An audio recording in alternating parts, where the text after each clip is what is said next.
The next topic that we'll cover is trading hours. Understanding when the Forex market opens and closes can be confusing when we are dealing with the different time zones of the world.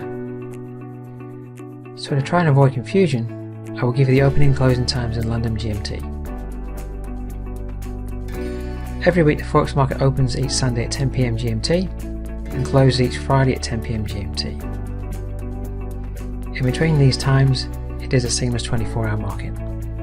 Now, unlike the stock market or futures market, the Forex market does not open and close at specific times of the day. It remains constantly open until it closes on Friday evening at 10 PM GMT. Please note, time is shown on GMT and are subject to change when daylight saving time comes into effect across global financial regions.